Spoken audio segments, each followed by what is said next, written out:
ኣምላኻዊ ጸላል ካብ ኣርያም ካብ ሰማያት ኣብ ልበይ እሰር ልኣኸለይ መንፈስካ ናይ ድኻታት ኣቦ መንፈስካ ልኣኸለይ ሰላም ሃበኒ ንኣይጥቦ ወድኻ ካብ ሓጢኣት ሃዲመ እመቆብ ናብ ሓልዮትካ ካብቲ ድኻመ ክዓርፍ ኣብ ሰላምካ ናይ ዘለዓለም ብርሃን መገደይ ኣብርሃለይ ክኣቱ ድሓን ኣብ ናይ ዘለዓለም ዓደይ ኣብ ጸምጸም በረኻ ናባኻ ናብ መድሕነይ ኣብቲ ሕቑፍኻ ለውሃትካ ይመርሓኒ ብሓይለይ ናብ ጽድቂ ነይበጽሕ ኣብ እምነትካ ኣብ ሕይወት ሓቂ ኣብቲ ፍጹም ሰላምካ ሕይወተይ ንኣኻ ንእስነተይ ኩሉ ንኣኻ ናይዛ ምድሪ ንብረተይ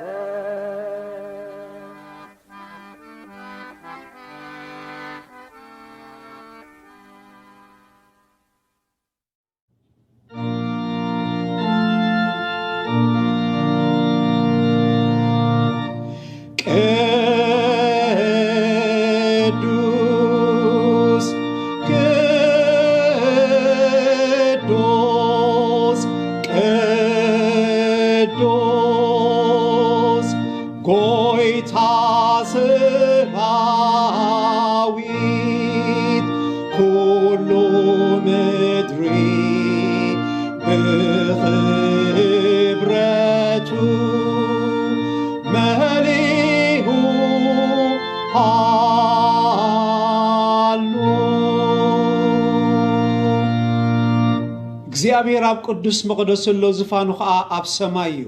ነቶም ትሑስን ጥቑስን መንፈስ ዘሎም ድማ ቀረብኦም እዩ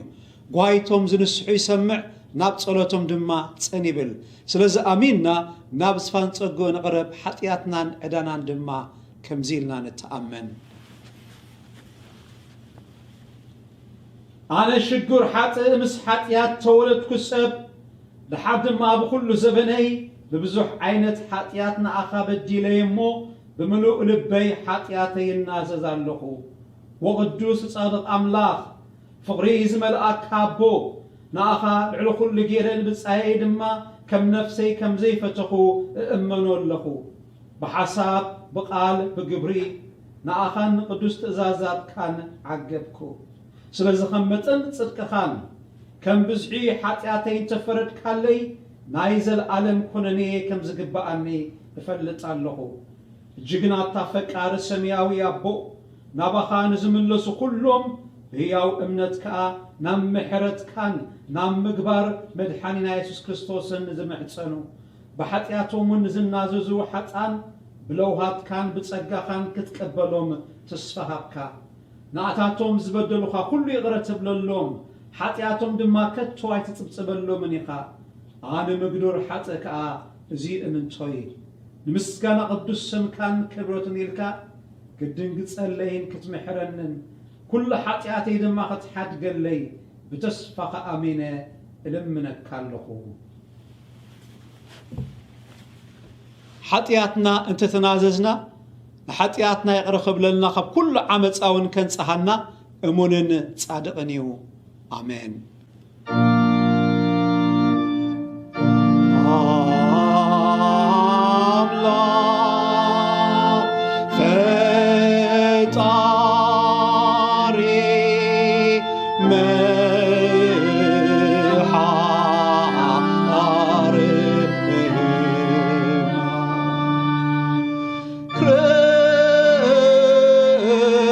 Christos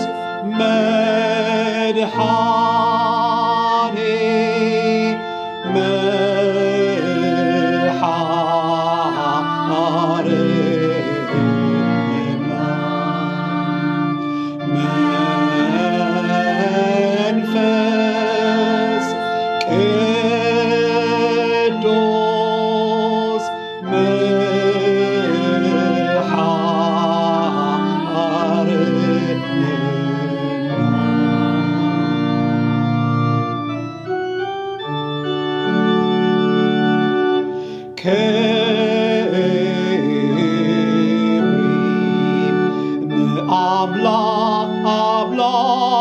ላዕሊ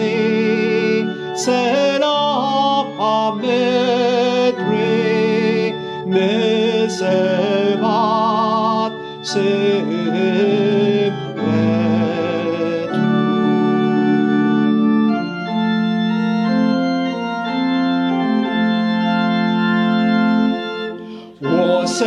ወሰማያዊ ኣምላኽና ስብሓት ይኹን ንኣኻ ስለቲ ሕያብ ፍቕርኻ ለዊካ ዝሃብካና ሰላም ናብ ምድሪ ሰደድካ ብናይ ዘለዓለም ምኽርኻ ንኣና ባኪመና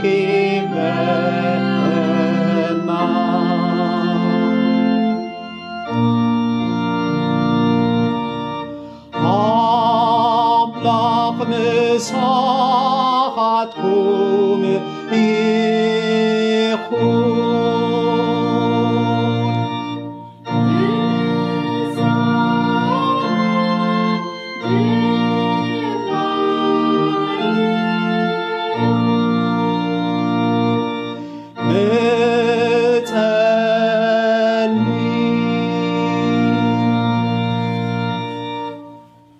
وكل تخل سماوي أملاخنا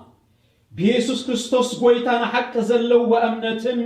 نمحرتك صنع التسفان نبتصاينا دمالك مزيب الله فقر ختبنا نلمنا كالونا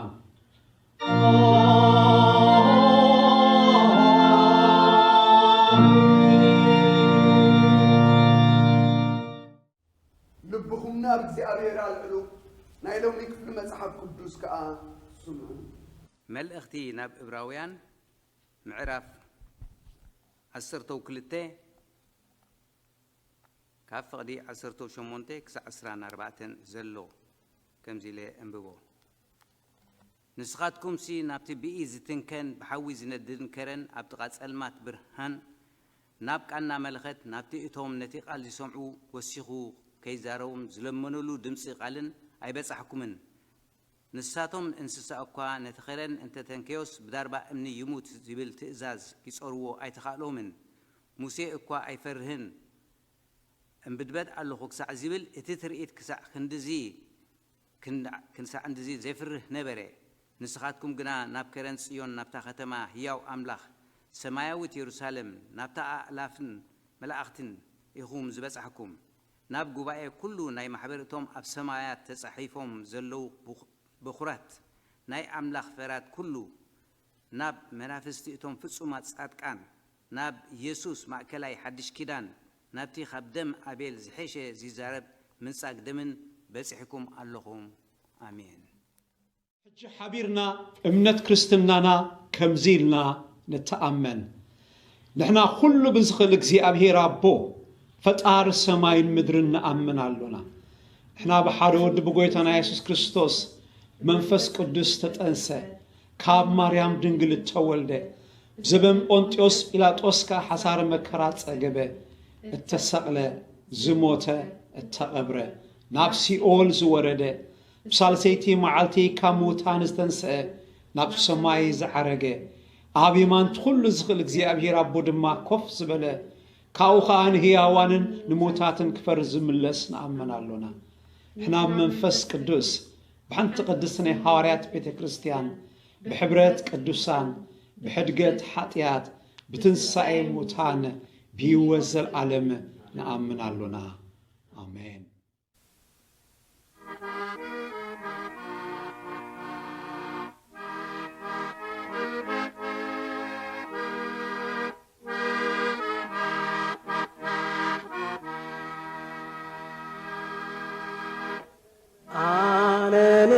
معالتخا سبتي بزحابكم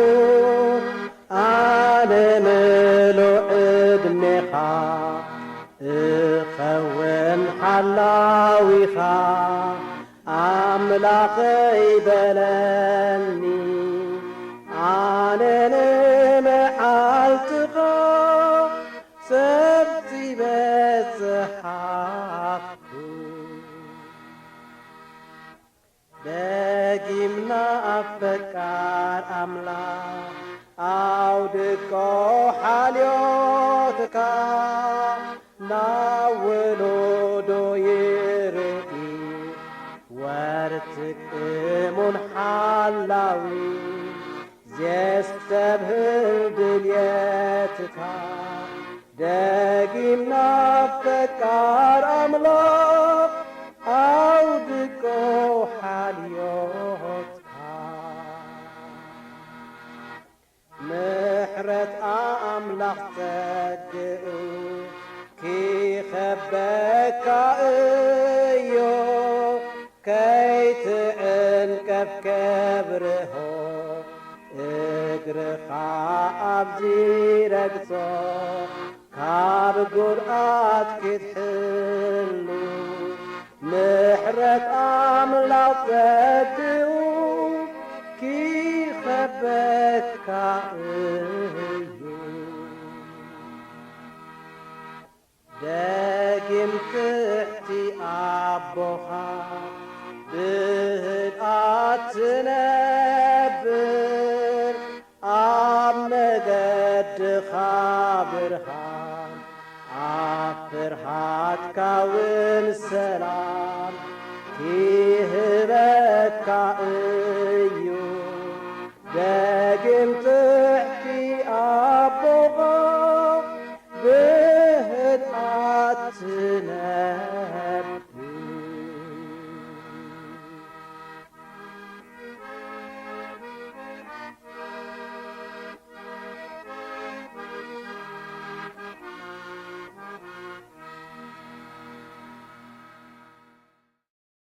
ንጸሊ ቅዱስ ሰማያዊ እግዚአብሔር ኣምላኽና ጻዕጂ ምሳና ዝኾንካ ተመስገን ሕጂውን ቃልካ ከተስምዓና ነዝመሰል ስለ ዝሃብካና ንመስግነካ ኣሎና ስምዓና ስለቲ ክቡር ስም ጎይታና ኢየሱስ ክርስቶስ ኣሜን ናይሎ መዓልቲ ክፍሊ መልእኽትና እምበኣሪ ኣብ ወንጌል ማቴዎስ ምዕራፍ 9 ካብ ፍቕዲ 9 ክሳብ 13 ዘሎ ብስም ጎይታና ኢየሱስ ክርስቶስ ከምዚ ኢለ አንብቦ ኢየሱስ ካብኡ ምስ ሓለፈ ማቴዎስ ዝበሃል ሰብኣይ ኣብቲ በሪ ቶጎ ተቐሚጡ ረኣየ እሞ ሰዓበን ንበሎ ተንሲኡ ከዓ ሰዓቦ ኮነ ከዓ ኣብ ቤቱ ኣብ ማኣዲ ምስ ተቐመጠ እንሆ ብዙሓት ተገውትን ሓጥኣንን ምስ ኢየሱስን ምስ ደቂ መዛሙርቱን ተቐመጡ ፈሪሳውያን ከዓ ርእዮም ንደቂ መዛሙርቱ መምህርኩምሲ ስለምንታይ እዩ ምስ ተገውትን ሓጥኣንን ዝበልዕ በልዎም ኢየሱስ ግና ሰሚዑ ንሓኪምሲ ሕሙማት እምበር ጥዑያት ኣየድልይዎን ኣነ ሓጥኣን እምበር ጻድቃን ክጽውዕ ኣይመጻኩን እሞ ምሕረት እፈቱ መስዋእቲ ኣይኮነን ዝብል እንታይ ምዃኑ ኪዱ ተማሃሩ በሎም እግዚአብሔር ኣባና ብመንፈስካ ቃልካ መሃረና ብስም ኢየሱስ ክርስቶስ ኣሜን እዚ ናይሎም መዓልቲ ኣርእስትና ጽዋዓ ናይ ማቴዎስ እዩ ኢየሱስ ንማቴዎስ እቲ ወዲ መዝሙሩ ዝነበረ መጀመርያ ከመይ ኢሉ ከም ዝጸውዖ ታበይ ከም ዝጸውዖ ይዝገልጽልና ኣቐድማ ኣቢልና እምበኣሪ ማቴዎስ መን እዩ ነይሩ እንታይ እዩ ነይሩ ስርሑ ኢየሱስ ከ ክጽውዖ ከሎ ኣበይ ከይዱ ይጸውዕዎ ምስኡ ኸ መን ነይሮም ክጽውዖ ከሎ ኢልና ቁሩብ ሃሰስ ክንብል ማቴዎስ ተጋዊ ነይሩ ተጋዊ ማለት ቀረጽ ዘኽፍል ኣብቲ ግዜቲ ሮማውያን እዮም ነይሮም ቶም መንግስቲ ንእስራኤል ዝገዝእዋ ዝነበሩ ስለዚ እቲ ቀረጽ ዝእከብ ንሮማውያን እዩ ዝኸይድ ነይሩ በቲ ሓደ ወገን ባርታይ ኢና ንርኢ ዘለና ሮማውያን ገዛእቲ ናይ እስራኤል ክነሶም ማቴዎስ ከዓ ኣይሁዳዊ ወዲ እስራኤል ክነሱ ንዓኣቶም እዩ ዝሰርሕ ዘሎ እቲ ቀረጽ ዝእክቦ እቲ ገንዘብ ዝእክቦ ድማ ንዓኣቶም እዩ ዝህቦም ካብዚ ሓሊፉ ግን እቶም ተገውቲ እቶም ቀረፅ ዘኽፍሉ ኩሉ ግዜ ካብቲ ግቦኦም ንላዕሊ ወሲዶምሲ ንርእሶም ይሰርቁ ከም ዝነበሩ ፍሉጥ እዩ ነይሩ። ስለዚ ማቴዎስ ሓደ ከምኣቶም እዩ ነይሩ። ኣበይ ከይ ነይሩ? ቀረፅ ክኸፍል ኣብታ ስርሑ እዩ ነይሩ። ኢየሱስ ናብኡ ቅድሚ ምምፅኡ ግን ምስ መን ይመፅኡ? ምናልባሽ ኣብዚ ምልስ ኢልና እንተረኣና እቲ ናይ ኢየሱስ ኣማፃፅዓ ካብ ፍቕዲ ሓደ ጀሚርና እንተንበብና ክሳዕ 8 ኣብዚ ወንጌል ማቴዎስ ጥራይ ዘይኮነ ኣብ ወንጌል ሉቃስ ኣብ ወንጌል ማርቆስ እውን ልክዕ ከምኡ ተፃሒፉ ኣሎ። ኢየሱስ ይምህር ነይሩ። ክምህር ከሎ ብዙሓት ሰባት ተኣኪቦም ነይሮም ኣብኡ። ነቲ ትምህርቲ ናይ ኢየሱስ ይፈትውዎ እዮም ነይሮም። ጥራይ እቲ ህዝቢ ዘይኮነ ከዓ ፈሪሳውያንን ጸሓፍትን የተረፈ ነቲ ናይ ኢየሱስ ትምህርቲ ይገርሞም ነይሩ እሞ ክሰምዕዎ ምስኣቶም እዮም ኮፍ ዝብሉ ነይሮም። ስለዚ ኢየሱስ እናመሃረ ከሎ ኣብዚ ግዜ እዚ ብዙሓት ህዝቢ ይሰምዕዎ ነይሮም። ብዙሓት ሰባት ከዓ ኣኺቢቦሞ ነይሮም። ኣብቲ ዓድግና ሓደ ሰብኣይ ዝሓመመ ነይሩ፣ መፃጉዕ ነይሩ። እዚ ሰብኣይ እዚ ሕሙም እዩ፣ ባዕሉ ክንቀሳቐስ ኣይክእልን እዩ። መፂኡ ንኢየሱስ ክሰምዖ እውን ኣይክእልን እዩ። ሰባት ግን እንታይ ገይሮም? ነዚ ሰብዚ ኣብ ዓራቱ ገይሮም ኢየሱስ መታን ክፍውሶ ነዚ መፃጉዕ ሒዞሞ መፂኦም ናብ ኢየሱስ።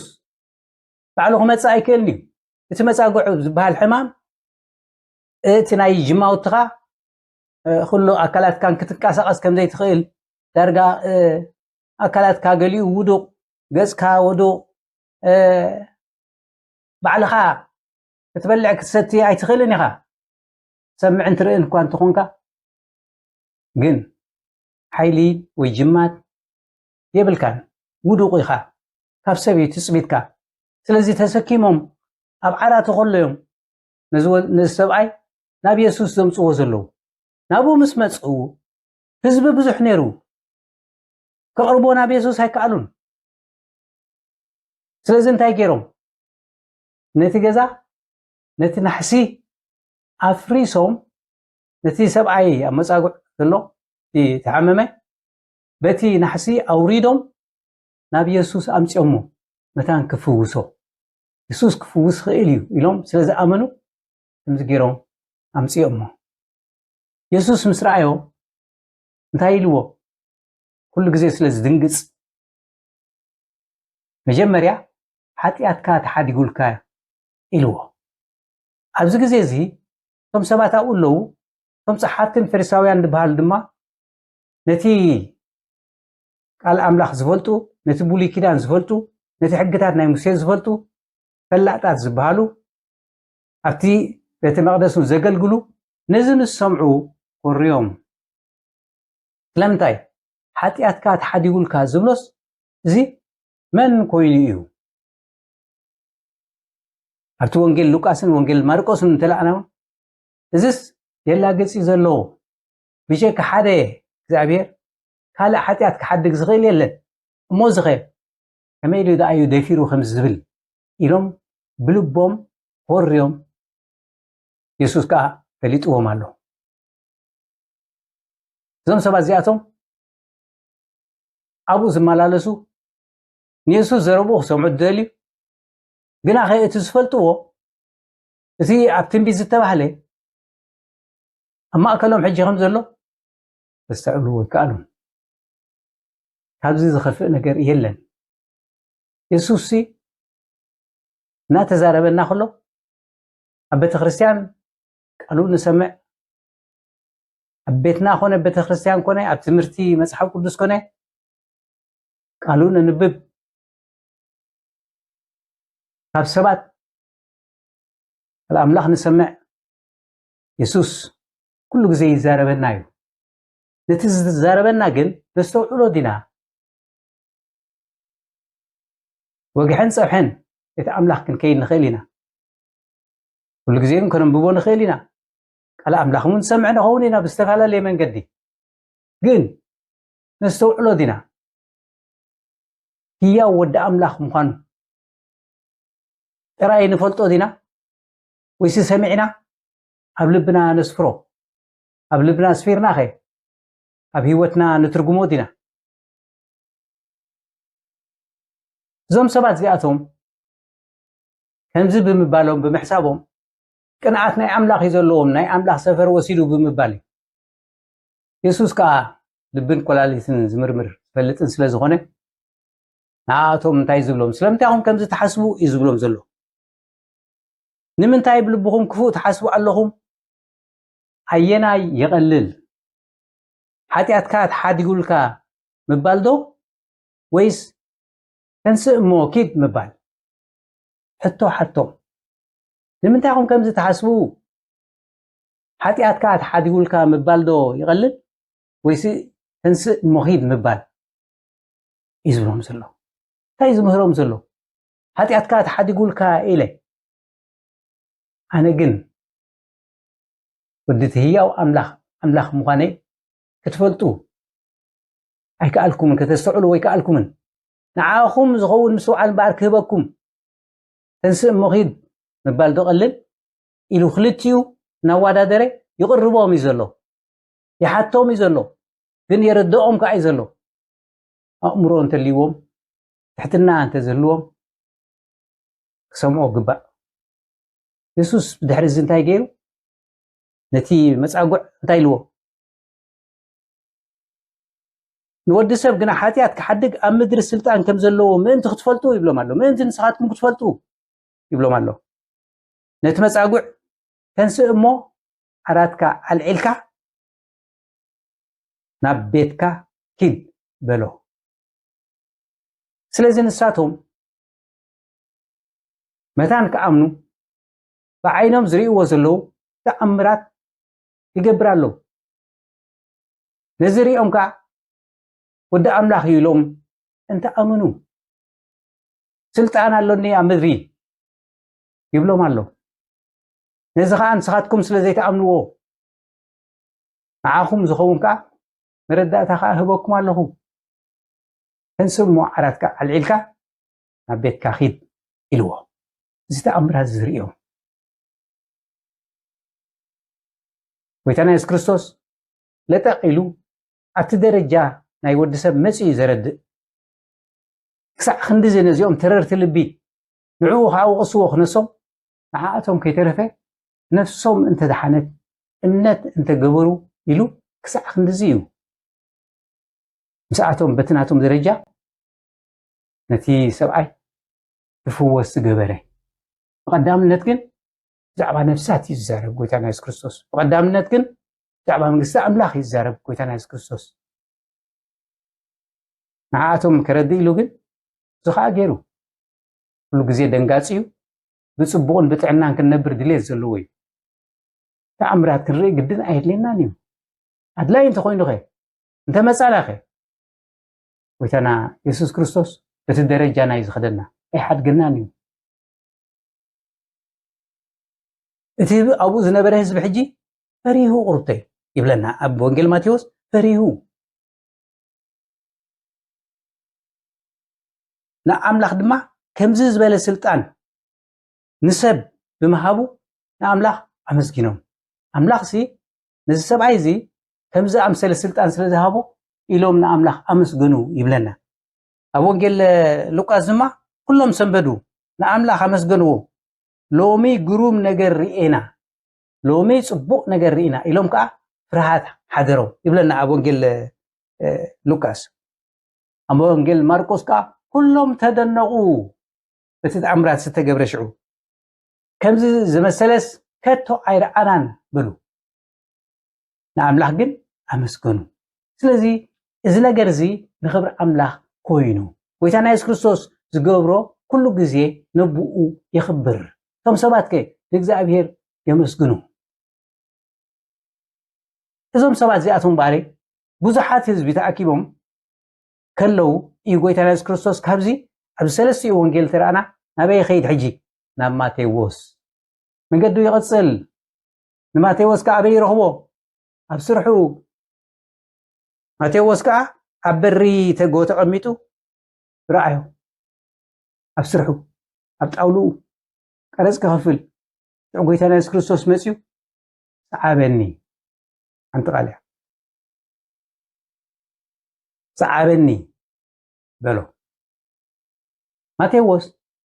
أبزق زيزي يسنبدن ويقرمون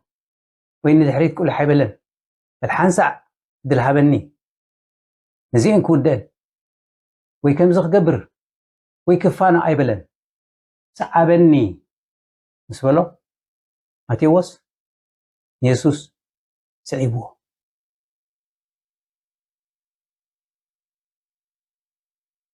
تنسيو صعبو يسبلنا قال أملاح حانسع نسوه انت يكون خون كم زقبري سلام انت يكون خون كم غير ماتيوس تايلنا نتي قرص أكيو نتوم صلاتي نا إسرائيلاويان نتوم زغزوهم زلو يذهب سلازي كم انتاي زغصر كم حدا خدع توم حزبن بار ايفتوون يوم مغنياتو أكيو قرص كاب آتوم ገንዘብ ወሲዱስ ነቶም ገዛእቶም ስለ ዝህቦም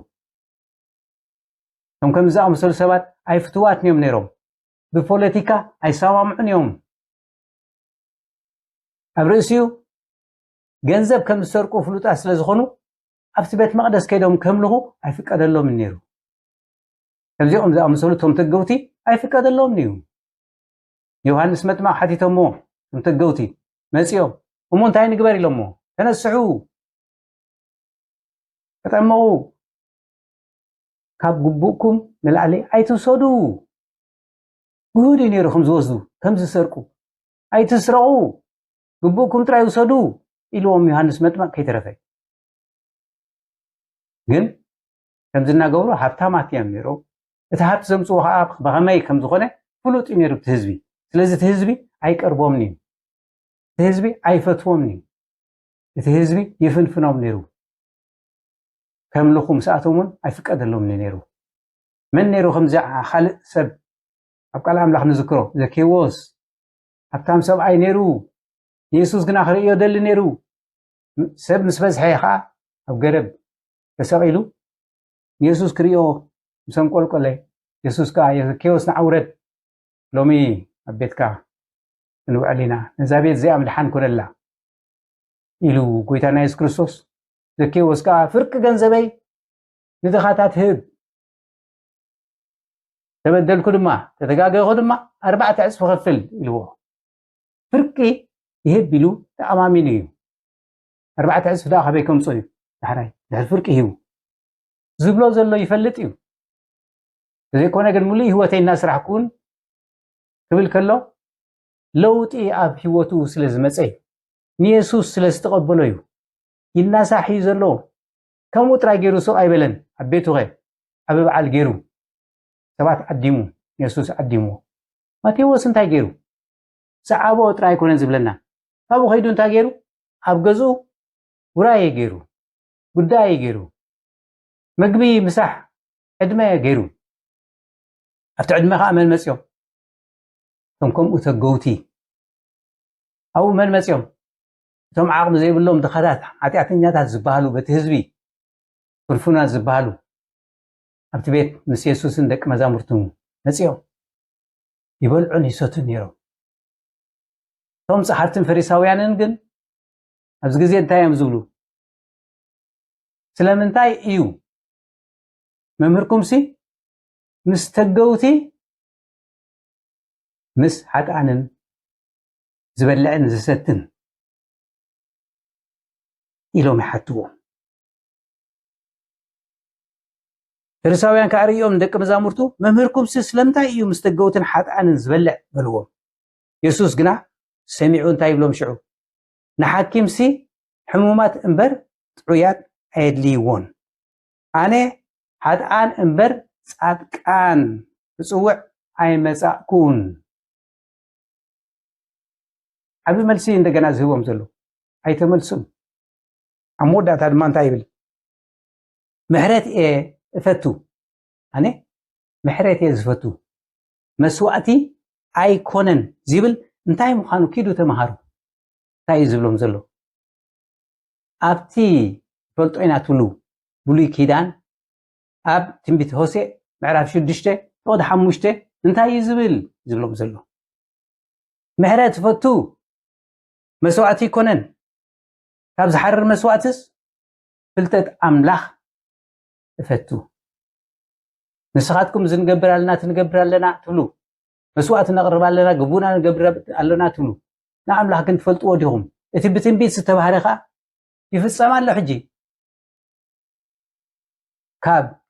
لحق زنت نقبر لنا مبالسي مس أملاخكم قدادي تلازبو مسو تلازيبكم كا حجي انتا يخون كم زلو قدا زي تفلتو فلتكم كي زي تأمنو أمينكم كي زي تدحنو تمسحف نفلتو تبلو لهم قنات في دلاتو ترايهم تفلتو نسمع سمعكم لهم قن أيرداءكم نزلو هو تفلتو أهم نتفلتو قنا أيتتقورون يهم زلهم هذا زخف نقري الله قال أملاخنا نفلتو هنا بزح ጊዜ سمعنا هنا عيبنا لنا حجون مسانا له وقانقاناون تصحيفلنا له نعوم بينا كم لمدي غيرنا طراي نتي زبلنا خيستوعلنا ننبر انت داخلنا هابزوم ريساويانن صحاتن اي كن حيشنينا هناتو ويتانا يسوع كريستوس اونجيل ماتيوس معرف حمشت فضع اسرا انتي زبل صدقهم كاب صحافتن فريساويانن انت زي بزحي منجست السماي ايتاتون يهم ابلكم اللهو بعد كم زعم سلي خمزناتاتهم تدخويو لمنجست السماي ايتوقن يهم قال እግዚአብሔር ንፈልጥ ተዳخوينا ግን ፈሊጥና ኸዓ ኣብ ህይወትና ዘይን ጥቀመሉ ተዳخوينا መንግስት ሰማይ አይታቱን ይሁም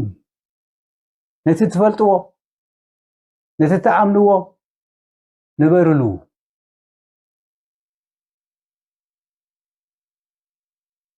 ملسنا أبزناي مساقو عند رأنا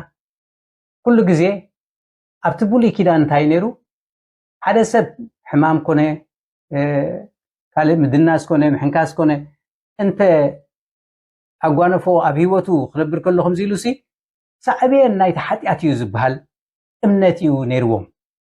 بس مغنيات زخايو ويتانا يسوع كريستوس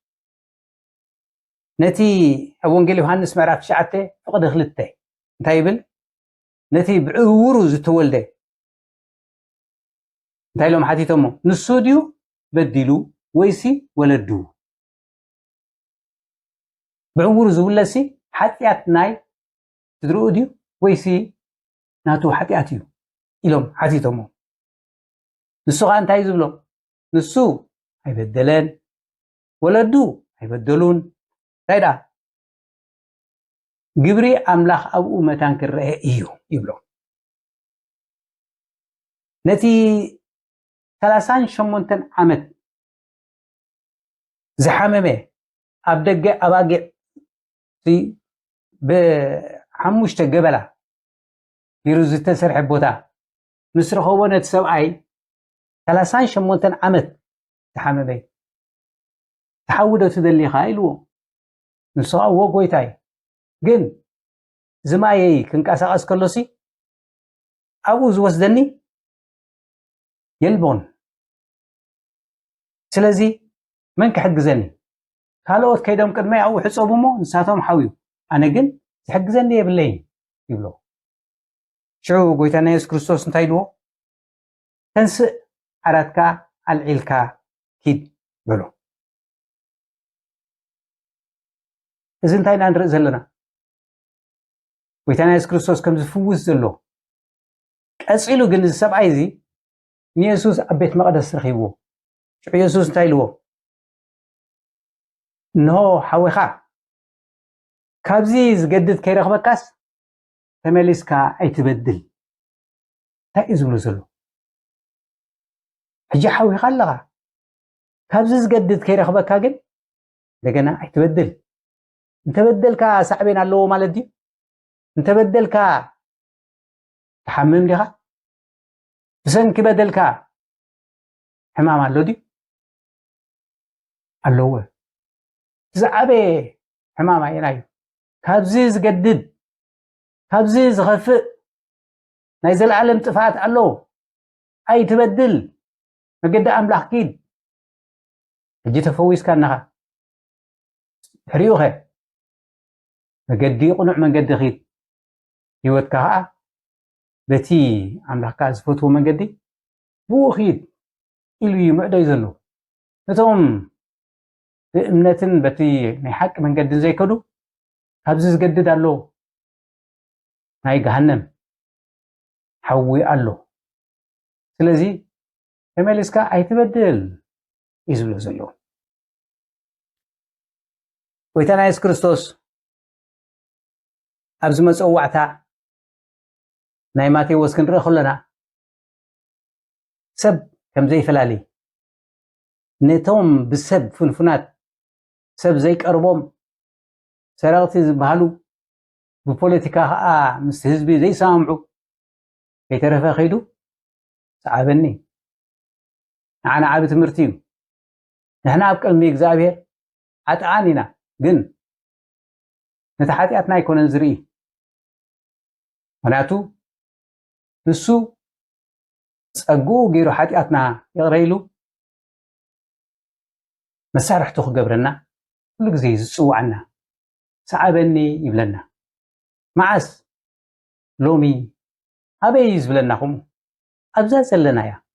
ኣብታ ስራሕ ዘለና እያ ኣብታ ንዓየላ ዘለና እንታይ ማለት እዩ ሰዓበኒ ክብል ከሎ ማቴዎስ ግልብጥ ኢሉ ነቲ ጣውላናቱ ነዚ ክዕረ ነዚ ከምፅእ ኣይበለን እዚ ከቐምጥ እዚ ከንብር ኣይበለን ሰዓቦ ደድሕሪ የሱስ ከይዱ ነቲ ፅዋዓ ሰሚዑ ሓይሊ እግዚኣብሔር ረኺቡ ኣብ ቤቱ ተሓጒሱ ክርስቶስ ስለፀውዖስ እንታይ ገይሩ ሓጎሱ ብምንታይ ገሊፁ ኣናይ በለ የሱስ ንገዛይ ማዕደ ክንገብር ኢና በዓል ክንገብር ኢና ኩላትና ከዓ ኣብኡ ክንሕጎስ ኢና ኢሉ ሰባት ከዓ ዓዲሙ ነቶም ሰባት ከዓ ቤቱ ክፉት ነይሩ ስለዚ እቲ ፅዋዓ ናይ ክርስቶስ እናተሓጎሰ እዩ ገይርዎ ባህ እናበሎ እዩ ገይርዎ ክርስቶስ ክፅውዓና ከሎ ናጉረምረምና ዲና ንስዕቦ ወይሲ ፅናሕ በል ሓንሳ እዚኣን ክገብር ዲና ንብል እንታይ ማለት እዩ መፅዋዕታ ኣብ ሂወትና ኩሉ ግዜ ይፅዋዕና መዓልቲ መዓልቲ ዘንኳሕኳሕና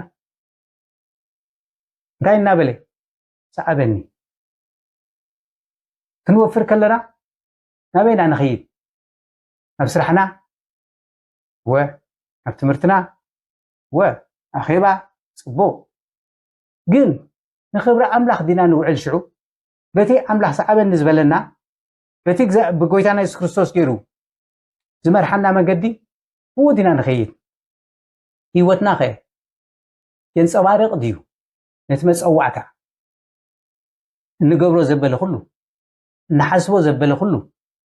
እንዛረቦ ዘበለ ኩሉ ከምቲ ፍቓድ እግዚኣብሔር ድዩ ምውዓልና ምእታውና ምስራሕና ኣብ ስድራ ቤትና ከምቲ መፀዋዕታ ናይ የሱስ ዲና ንነብር ቤትና ክፉት ድዩ ነቶም ሰባት ዝፍንፍንዎም ነቶም ሰብ ስልጣን ወይ ሰብ ገንዘብ ኣይኮነን ወይ ኣዝማድና ጥራይ ኣይኮነን ከም ናይ ማቴዎስ ተሓጒስና ዲና ንገብሮ እዚ ነገር እዚ ባህ እናበለና ዲና ንገብሮ ልብና ክፉት ድዩ ነቲ መፀዋዕታ ናይ ጎይታና ኢየሱስ ክርስቶስ ኣብ ወንጌል ዮሃንስ ምዕራፍ 10 ፍቅዲ 3 ጎይታና ኢየሱስ ክርስቶስ ነቲ ናባጊዕ በብስመን ይፅውዐን ኣብ ምዕራፍ 10 ወንጌል ዮሃንስ ካብ ምዕራፍ ፍቅዲ 27 ካ እንታይ ይብል ተናባጊዐይሲ ድምፀይ ይሰምዓ ኣነ የለልየን እሞ ይስዕባኒ ናይ ህይወት ዘለዓለም ይህበን ካብ ኢደይ ዝምንዝዐን ከዓ የልቦን ንኩለን ግን በብስመን ይፅውዐን እዩ ዝብለና ኣብቲ ፍቅዲ 3 በብስምና ፅዋዕና ድዩ ንፅዋዕሲ ይፅዋዕና እዩ ንሰምዖ ዲና የለልየና ድዩ እምበኣር ካብ ሕጂ ጀሚርና ሕማቕ ኣመል እውን ክህልወና ክእል እንድዩ ንዕኡ ክንስዕቦ ስቅመና ክእል እንድዩ ፍቕሪ ምስ ካልኦት ከይህልወና ክእል እንድዩ ወይ ድማ ኣመል ንኣምላኽ ባህ ዘይብል ክህልወና ክእል እዩ እዚ ዘይገበርኩስ ክፀንሓለን ኣይንበል ንጀምሮ ዘርኢ ክትዘርእ ከለካ እቲ ቃል ኣምላኽ ይዝራእ እዩ ክበቁል እዩ ግዜ ወስድ እዩ ክበቁል ከሎ ግን ምስኡ እንታይ ኣሎ ፀህያይካ ኣሎ ምስቲ እኽሊ ክበቁል ከሎ ሮማዲ ሳዕሪ በቁል ፅህዮ ኣለካ እሾኽ በቁል ሓንቆ ነቲ እኽሊ ክፅህዮ ኣለካ ስለዚ ሓደ ክልተ ኣብ ውሽጥና ዝለመናዮ ሓጢኣት እንተዳ ኣሎና ኮይኑ ነዚ እውን ክንፅህዮ ግዜ ከድልየና እዩ እወ ብሓንሳ እዚ ዘይኮነ ኣነስ ኣይክእልኒ ዝበሃል ተስፋ ክንቆርፅ የብልና ንሕና ኣይኮንና ንገብሮ እግዚኣብሔር ኣምላኽ ሓይሉ እዩ ዝህበና እቲ ሓይሉ ምስ ሃበና ኸ ከም ክርስትያን ክንነብር ክንለማመዶ ኣለና ከምኡ እናበልካ ቤተክርስትያን ትኸይድ ምስ ክርስትያናት ኣሕዋት ትላዘብ ትምህርቲ መፅሓፍ ቅዱስ ትኸይድ መካይድ ተኻቶም ክርስትያናት ጌርካ እዚ ከዓ ፅቡቅ ትጓዓዝ ነቲ ፀህያይ ከም ልክዕ ወፈራ ጌርካ ነቲ ፀህያይ ከም ትኣርዮ ወፈራ ኢኻ ትገብር ዘለኻ ምስቶም ክርስትያናት ስለ ትራኸብ ምስኦም ኣዘራርባኻ ኣተሓሳስባኻ ትምህርቲ መፅሓፍ ቅዱስካ ኣገልግሎትካ ፅቡቅ ክኸይድ ይኽእል እዩ እዚ ከዓ ፀጋ እግዚኣብሔር እዩ ሰዓበኒ ይብለና ሎሚ ንስዕቦት ኢና ግዜ መዓስ እዩ ሎሚ እዩ ኣበይ ዝፅዋዓና ኣብዛ ዘለና እያ ፅውዑ ክንሰምዕ እግዚኣብሔር ይሓግዘና ቅዱስ እግዚኣብሔር ኣምላኽና ስለ ቃልካ ተመስገን ሕጂ ድማ ንህይወትና ንስኻ ክትመርሓ ንሕና ከዓ ክንስዕበካ ብመንፈስካ ጌርካ ደግፈና ስምዓና ስለ ትኽቡር ስምካ ኣሜን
مسحاتكم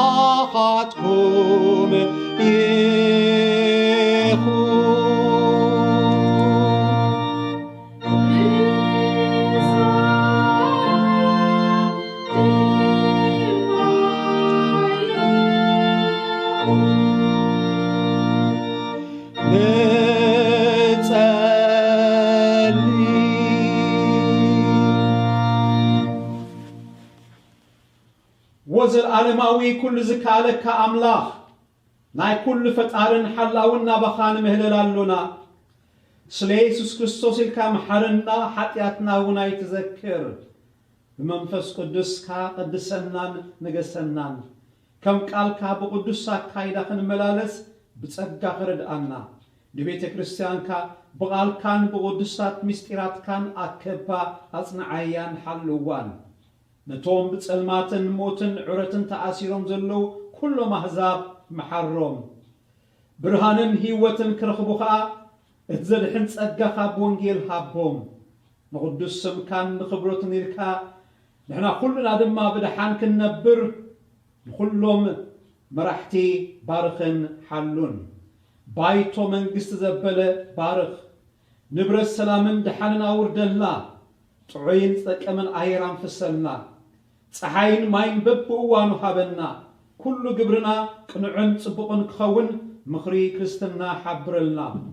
ዘርኢ ምድርና አብቁለላና ፍሬልናን ግቡእ ግብሪ ጥበብን ጽቡቕ መነባብሮን ባርከልና ነቶም ንዕዮ ማሕበርካ ከቕንዑ ዝእከቡ ባሮትካ ባርኮም እቲ ምእካቦም ከዓ ንኽብርኻን ንምዝርጋሕ መንግስትኻን ክጠቅም አስምረሎም ወትሩ ዝእከቡ መኻሮ ቤተ መንግስቲ ባርኮም ሓሳቦም ንኽብር ስምካን ንምስልጣን ሃገራትን ክኸውን ብፍርሃትካን ብጽቡቕ ስምምዕን አስልጠሎም ወእግዚአብሔር ነዛ ቅድስት ንብረት ቃል ኪዳን ባርኽ ምናዳ ድማ ነቶም በቃል ኪዳን ከተኣታተው ዝደልዩ ባርኮም ኪዳን ጥምቀቶም ንዝሕድሱን ንዝቆርቡን ብምሕረትካ ረአዮም ፍልጠት ክርስትናን ተጉላባ ዘይብላ እምነትን ዓድሎም ናይ ሓቂ ተማሃሮኻ ኮይኖም ወርትግበት ሓቂ ዝመልኦ መገድኻ ክመላለሱ ምርሓዮም ንኹሎም ሕሙማት ድኻታትን ዓቕሎም ንዝጸበቦም ናብ ሞት ንዝቐረቡን ኣርህወሎም ንዘኽተማትን መበለታትን ብለውሃትካ መሃዘሎም ግዜ ሞትና ምስ በጽሐ ርድኣና ድሕሪ ዝሓላፊት ህይወትና ብጎይታና ኢየሱስ ክርስቶስ ናይ ዘለዓለም ብጽና አማቀለና አሜን ከምት ጎይታ ዘምሃርና ሐቢርና ከምዜልና ንጸልይ አብ ሰማያት ትነብር አቦና ስምካ ይቀደስ መንግስትኻ ትምጻእ ፈቃድካ ከምቲ አብ ሰማይኩም ድማ ምድሪ ይኹን ናይ ዕለትን ጌራና ሎሚ ሃበና ንሕና ንዝበደሉና ከም ዝሓደግናሎም በደልና ሕደገልና ካብ ክፉ አድሕነና እምበረፈትና ይትእትወና መንግስትን ሓይልን ክብርን ዘለዓለም ናትካ ይሞ አሜን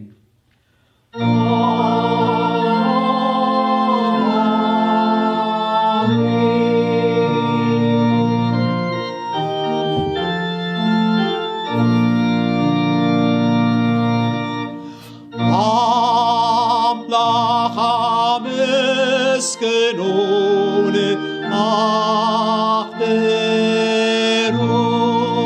أخبرون كبر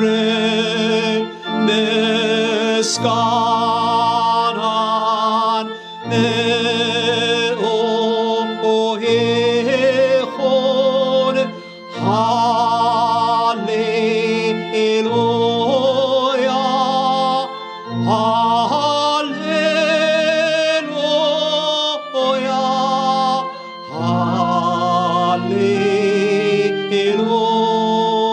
هاليلويا لبخم ناب እግዚአብሔር አልዕሉ በረከቱ ድማ ተቀበሉ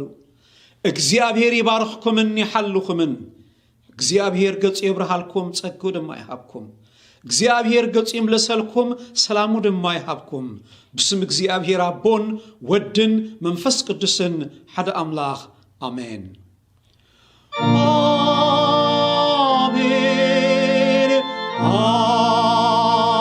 አሜን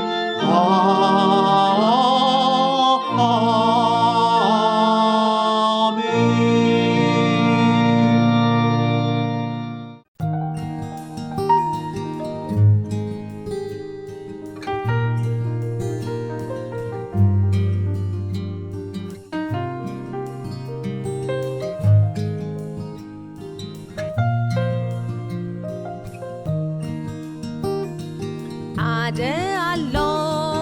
መፍቀሪዬ ኣብ ጎልጎታ ዝሞተለይ ብሓጃተይ ተሰቂሉ ኣድሒኑኒ ንሓዋሩ ሃሌሉያ ንመድሓኒ ዕለት ዕለት ዝመርሓኒ የትወኒ ናብታቤቱ ኣኽሊል ክደፍ ምስናቱ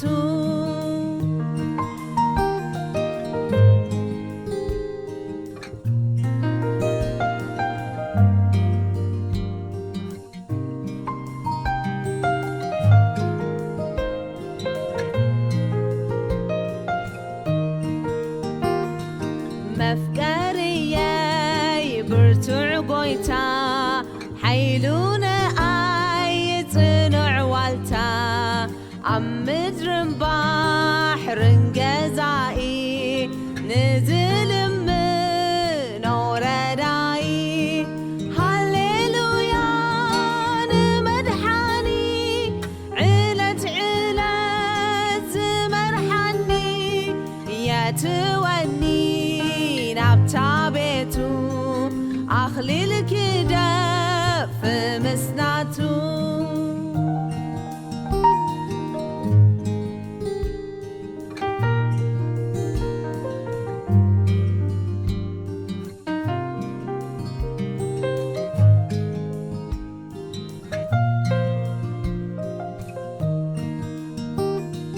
ፍቕሪ መድሕን ምሉህያብ ዝጸልመተ የብርሃለይ መዓልታተይ ኣሐጒሱ ሓዘነይ ኩሉ ደምሲሱ ሃሌሉያ ንመድሓኒ ዕለት ዕለት ዝመርሓኒ የትወኒ ናብታ ቤቱ ኣኽሊል ክደፍ ምስናቱ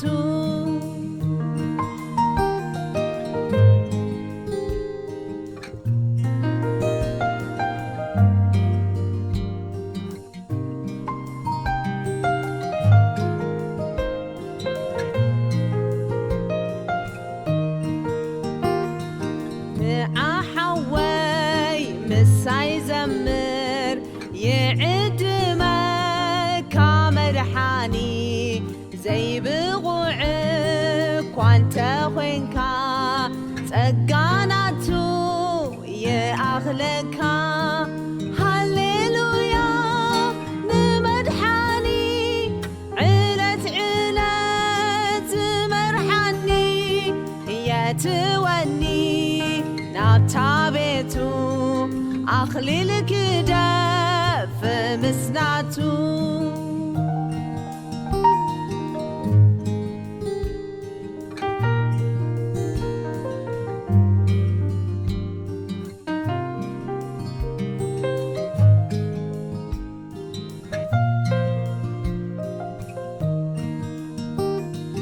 نعي حفتي ونزمري يعد ماكي مدحاني زي بغعتي انت وينكي تقاناتو يا أغلكي هاليلويا نمدحاني علت مرحاني يا توني نابتابيتو أخليلك دف مسناتو